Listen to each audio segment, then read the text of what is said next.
আবার বিশ্বনবী বললেন, আর রমাদান ইলা রমাদান, এক রমজান থেকে আরেক রমজানের মাঝখানে যত গুনাহ হয় মাফ করে কে? আল্লাহ। এরপরে বিশ্বনবী বললেন, জুমার দিন দোয়া করলে কবুল হয়। এমন একটা সময় আছে জুমার দিনে, ওই সময়ে যদি বান্দা আল্লাহর কাছে কিছু চায়, সেটা না দিয়ে খালি হাতে আল্লাহ বান্দারে ফিরাইয়া দেয় না। সেটা কখন? অনেক ইখতিলাফ আছে, বেশিরভাগ মুহাদ্দিসিন বলেছেন জুমার দিন আসরের নামাজের পর থেকে মাগরিবের আগ পর্যন্ত, বিশেষ করে মাগরিবের আগের আধা ঘন্টা, এই সময় আল্লাহর কাছে বান্দা যদি কিছু চায়, এই দোয়া আল্লাহ ফিরিয়ে দেয় না। তারপরে বিশ্বনবী বললেন, আল উমরাতু ইলাল উমরাহ, কেউ যদি একবার উমরা করে পরে আবার করলে 2 উমরার মাঝখানে গুনাহগুলো মাফ করে দেয় কে? আল্লাহ। আবার বিশ্বনবী বললেন, আল জুমআতু ইলাল জুমআ কাফফারাতুন লিমা বাইনাহুমা, এক জুমার পর থেকে সামনের জুমা আসা পর্যন্ত যে সগীরা গুনাহগুলো হয়, সবগুলো সগীরা গুনাহ মাফ করে দেয় কে? রজব শাবানে বরকতে দাও, রমজান মাসে গুনাহ ঝড়াও, সপ্তাহ জুড়ে তুমি বরকতে দাও, জুমার দিনেতে গুনাহ ঝড়াও, রজব শাবানে বরকতে দাও, রমজান মাসে গুনাহ ঝড়াও। ঠিক কি না? তার মানে জুমার দিন গুনাহ মাফের দিন। সারা সপ্তাহে ভুল ত্রুটি অন্যায় যা করলাম, জুমার নামাজের বদৌলতে সব গুনাহ মাফ করে দেয় কে? আল্লাহ। এই দামি দিনটাকে আল্লাহ ইহুদিদের দিতে চেয়েছিলেন, পায় নাই। আলহামদুলিল্লাহ করবেন না? আলহামদুলিল্লাহ। ইখতিলাফু, তারা ইখতিলাফ করে হারাইছে এটা। এই দামি দিনটা রব্বুল আলামিন নাসারাদেরকে দিতে চেয়েছিলেন, ফাখতালাফু, ওরাও ইখতিলাফ করে হারাইছে। এজন্য ইখতিলাফ ভালো জিনিস না খারাপ জিনিস? মারামারি ভালো জিনিস না খারাপ জিনিস? আর ঐক্য করা ভালো জিনিস না খারাপ জিনিস? ঐক্য করতে রাজি আছেন? ইহুদিদেরকে আল্লাহ দিতে চাইলেন, ইখতিলাফ করে হারাইছে। নাসারারাও হারাইছে। ফাজা আল্লাহু বিনা ফাহাদানা বিহাদা দ্বীন, রব্বুল আলামিন এই দিনটা আমাদেরকে দিলেন, আমরা ইখতিলাফ করি নাই, বিশ্বনবীর হাতে হাত রেখে ঐক্য করে ঘোষণা দিয়েছি, জুমার দিন আমাদের সাপ্তাহিক দিন। সুবহানাল্লাহ। বিশ্বনবী বলেন, ফাগাদান লিল ইয়াহুদ, সাপ্তাহিক আনন্দের দিন ইহুদিদের জন্য হচ্ছে শনিবার, ইয়ামুস সাbt, ও বা'দা গাদ লিন নাসারা, আর খ্রিস্টানদের জন্য হচ্ছে রবিবার, আর আমাদের জন্য হচ্ছে শুক্রবার। চিল্লায় পড়েন আল্লাহু আকবার।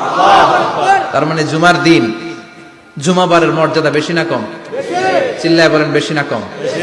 জুমার দিন সকালবেলা ফজরের নামাজের পর থেকে ফেরেশতারা যতগুলো মসজিদে জুমা অনুষ্ঠিত হয়, ওই মসজিদে ঢোকার প্রতিটা দরজার মধ্যে দাঁড়িয়ে থাকে। কারা কারা আগে আগে জুমার নামাজ পড়ার জন্য মসজিদে যায়, প্রত্যেকের নামগুলো একটা জান্নাতের রেজিস্ট্রি খাতার মধ্যে তুলে নেয়।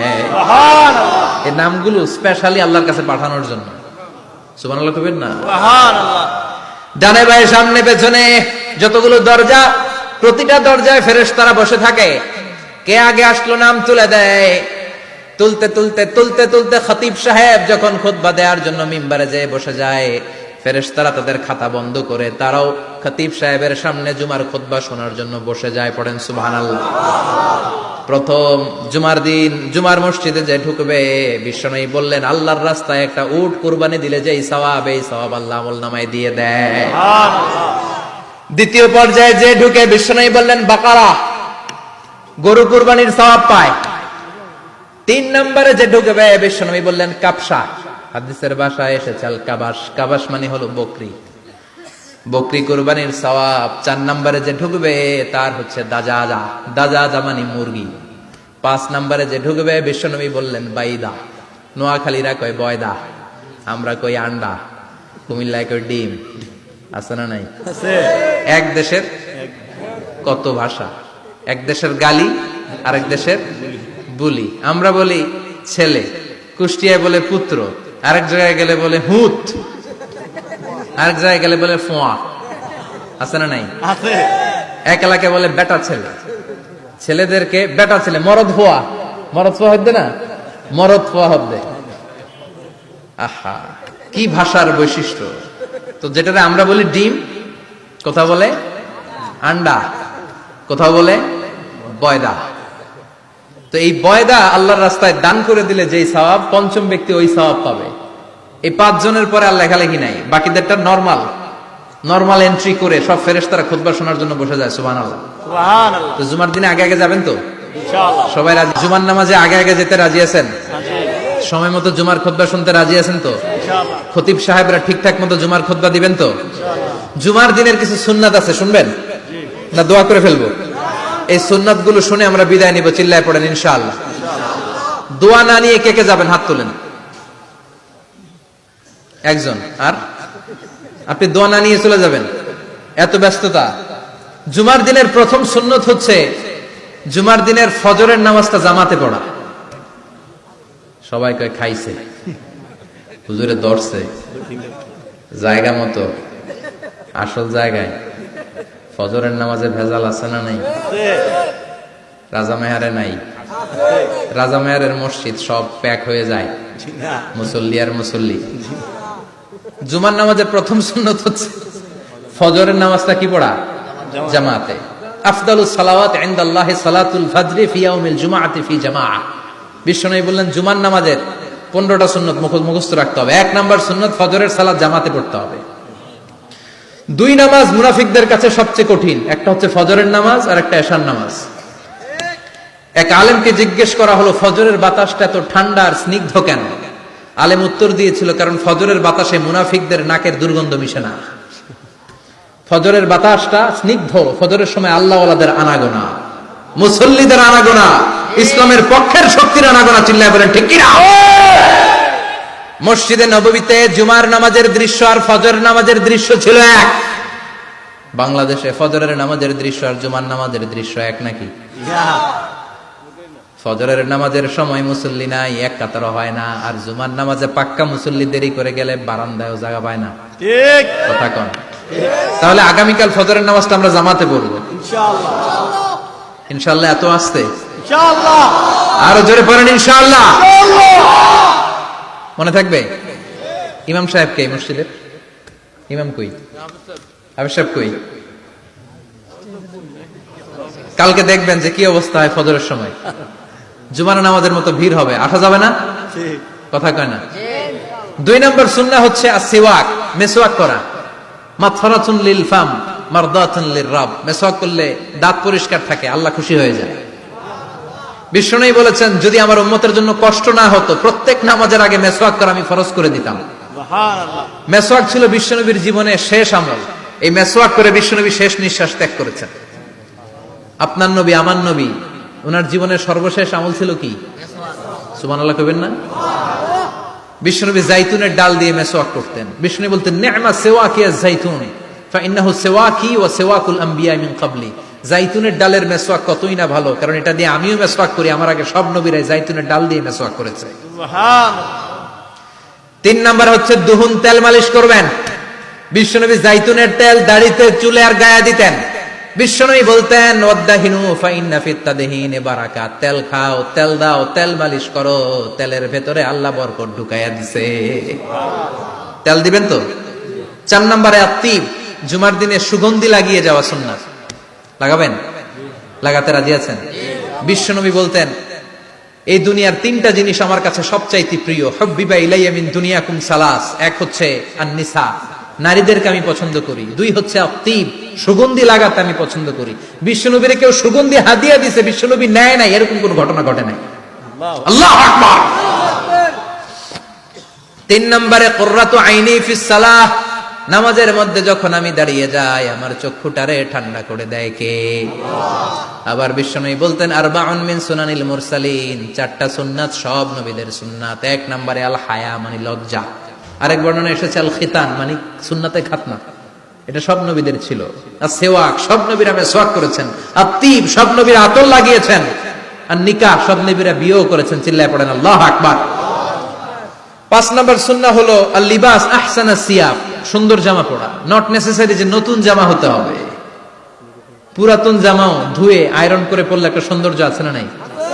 ইন্নাল্লাহা জামিল ওয়া ইউহিব্বুল জামাল। আল্লাহ নিজে সুন্দর, সৌন্দর্যকে আল্লাহ পছন্দ করেন। পৃথিবীতে সবচেয়ে সুন্দর কে?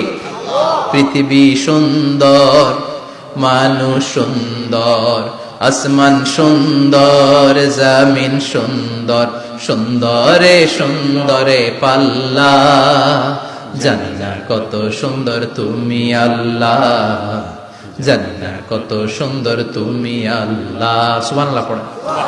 ইন্নাল্লাহা ইউহিব্বু আইয়ারা আসারা নি'মাতিহি আলা আবদি, আল্লাহ তার বান্দার উপর তার নেয়ামতের ছিটেফোঁটা দেখতে চান। আপনি যদি ধনী হন, দামি জামা পরবেন, সুন্দর জামা পরবেন। অনেকে আছে অনেক ধনী, কিপটুসের মতো সিরা জামা পরে, আছে না নাই? আপনি ধনী মানুষ, আপনি সিরা জামা পরছেন কেন? আপনার যে সম্পদ আছে এটার বহিঃপ্রকাশ আল্লাহ দেখতে পছন্দ করে। আপনাকে যে আল্লাহ কি নাজ নেয়ামত দিয়েছে, অহংকার ছাড়া স্বাভাবিক বহিঃপ্রকাশটা আল্লাহ দেখতে পছন্দ করে, কোন সুবহানাল্লাহ। এরপরে 6 নাম্বার হলো ইকসারুস সালাহ আলান নবী, বিশ্বনবীর উপর বেশি বেশি দুরূদ পড়া। বিশ্বনবী বলতেন জুমার দিন শ্রেষ্ঠ দিন, এই দিন আমার উপর বেশি বেশি দুরূদ পড়ো। ফাইন্না সালাতাকুম মা'রুদাতুন আলাইয়া, কেননা তোমরা যে আমার উপর দুরূদ পড়ো, কিয়ামতের আমি মরে যাওয়ার পরে এই দুরূদগুলো কে পাঠিয়েছে তার নাম, তার বাবার নাম সহ ফেরেশতারা আমার কবরে দিয়ে আসে। সাহাবারা বললেন ইয়া রাসূলুল্লাহ কাইফা সালাতুনা মা'রুদাতুন আলাইক, আপনি মরে যাওয়ার পরে আমাদের দুরূদ কেমন করে আপনি দেখবেন? ওয়াকাদ আরিমতা, আপনি তো পচে গলে মাটির সাথে মিশে যাবেন। বিশ্বনবী বলেন ইন্নাল্লাহা হাররামা আলাল আরদি আন তাকুলা আজসাদাল আম্বিয়া, নবীদের লাশকে খেয়ে ফেলা, নবীদের লাশকে পচিয়ে ফেলা জমিনের সব মাটির জন্য আল্লাহ হারাম করে দিয়েছে। নবীদের লাশ পচে না, নবীদের লাশ গলে না। যারাই বিশ্বনবীর উপর দুরূদ পড়বেন, আপনার নাম সহ, আপনার বাবার নাম সহ, মালাইকাতু সাইয়াহিন, একদল ফেরেশতা আছে শুধু রাউন্ড দেয় গোটা ওয়ার্ল্ডে। কারা বিশ্বনবীর উপর দুরূদ পড়েছে, এই দুরূদ নিয়ে, এই নাম নিয়ে বিশ্বনবীর কবরে তারা পৌঁছে দেয়। চিল্লায় পড়েন আল্লাহু আকবার। এরপরে বিশ্বনবী বলতেন জুমার দিনে সূরাতুল কাহাফ পড়বা, কাহাফ পড়া সুন্নাহ। সূরাতুল কাহাফ পড়তে রাজি আছেন? আগামীকাল রাজি আছেন তো? 18 নম্বর সূরা, কোরআনের একেবারে মাঝখানের সূরা। আলহামদুলিল্লাহিল্লাযী আনজালা আলা আবদিহিল কিতাবা ওয়া লাম ইয়াজআল লাহু ইওয়াজা, এই আয়াত দিয়ে শুরু হয়েছে, শেষ করা হয়েছে ফামান কানা ইয়ারজু লিকা রাব্বিহি ফালইআমাল আমালান সালিহা ওয়া লা কথা কোন ওয়ালিয়াতালাত্তাফ, একটা শব্দ আছে সূরা কাহাফের মাঝখানে। কোরআনের সব জায়গায় এক ফন্টে আয়াতগুলো লেখা, কিন্তু ওয়ালিয়াতালাত্তাফ মোটা করে লেখা আছে না, ডবল ফন্টে লেখা, মোটা, কারণ এটা কোরআনের একেবারে মাঝখানে অবস্থিত এই শব্দটা ওয়ালিয়াতালাত্তাফ। এর আগে যত শব্দ এর পরে তত শব্দ, এর আগে যত কোরআনের অক্ষর এর পরে তত অক্ষর। সুবহানাল্লাহ বাড়িতে গিয়া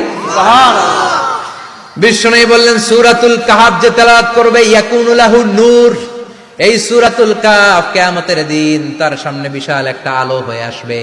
এই আলো দিয়ে পুলসিরাত পার হয়ে ওই বান্দা জান্নাতের ভেতরে ঢুকে যাবে।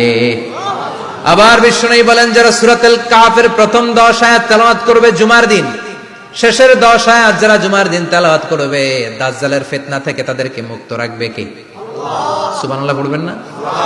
কালকে সূরাতুল কাহাফ দিয়ে সকাল শুরু করতে রাজি আছেন? সবাই রাজি? এরপর আত-তাবকির ইলাল মসজিদ, মসজিদে আগে আগে যাওয়া সুন্নাত। আগে যিনি যাবে উনি কি পাবে? তারপরে গরু, তারপরে বকরি, তারপরে মুরগি, মুরগির পরে ডিম না আন্ডা? আন্ডা। আল মাশিউ আলাল ইকদাম, বিশ্বনবী বললেন হেঁটে হেঁটে জুমার নামাজে যাওয়া সুন্নাহ। রিকশা, হুন্ডা, সাইকেল, সিএনজি দিয়ে গেলেও হবে, কিন্তু হেঁটে হেঁটে গেলে সওয়াব বেশি না কম? প্রতি কদমে কদমে আমলনামায় সওয়াব দিয়ে দিবে কে? এরপরে বিশ্বনবী বললেন আদামু তাখাত্তি রিকাবান নাস, মানুষের ঘাড় ডিঙ্গিয়ে সামনে না যাওয়া সুন্নাহ। অনেকে জুমার দিন আসে, সবার শেষে বসতে চায় সামনে, এরকম ডাকাইত আছে না নাই? রাজা মেহারে নাই? বিশ্বনবী জুমার খুতবা দিচ্ছেন, হঠাৎ এক সাহাবী সব সাহাবীর ঘাট ডিঙ্গিয়ে ডিঙ্গিয়ে সামনে আসতেছে বুলেটের মতো। বিশ্বনবী বললেন থামো, এজেলেস বসো মিয়া, ফাকাদ আযাইতা ওয়া আনাইতা, আসছো দেরি করে আবার মুসল্লিদেরকে কষ্ট দিচ্ছ। যেখানে জায়গা পাবেন ওইখানে বসবেন, মানুষের ঘাট ডিঙ্গিয়ে সামনের কাতারে যাওয়া এটা ঠিক না। এজন্য জুমার দিন আগে আগে আসার চেষ্টা করবেন। রাজি আছেন তো? এরপরে বিশ্বনবী বললেন দুখুলুল মসজিদে রাকাতাইন, জুমার নামাজের দিন মসজিদে ঢোকার পরে 2 রাকাত পড়া সুন্নাত। কয় রাকাত? রাজি আছেন? কবলাল জুমা বাদাল জুমা, অনেকে প্রশ্ন করে বাদাল জুমা 4 রাকাত, মসজিদে পড়লে 4, ঘরে পড়লে 2, কিন্তু কবলাল জুমা সুনির্ধারিত নয়, অনির্ধারিত। মা কদ খুদ্দিরা লাক, যত আপনার তৌফিকে কুলায় 2 রাকাত করে করে 2, 4, 6 ইমাম সাহেব খুতবা দেওয়ার আগ পর্যন্ত। আপনি যদি আধা ঘন্টা আগে যান আপনি 10 রাকাত পড়তে পারবেন। চিল্লায় বলেন ঠিক কিনা? এরপরে বিশ্বনবী বলেন ইনসাত, চুপ থেকে খুতবা শুনবা। জুমার খুতবার সময় কথা বলা যাবে নাকি? কথা কোন? বিশ্বনবী বললেন, তোমার সামনে কেউ কথা বলতেছে, তুমি যদি বলো চুপ করো, এটাও তুমি খারাপ কাজ করছো। চুপ করো তোমার কইতে কইছে কি? চুপ করো বলে তুমি আরেক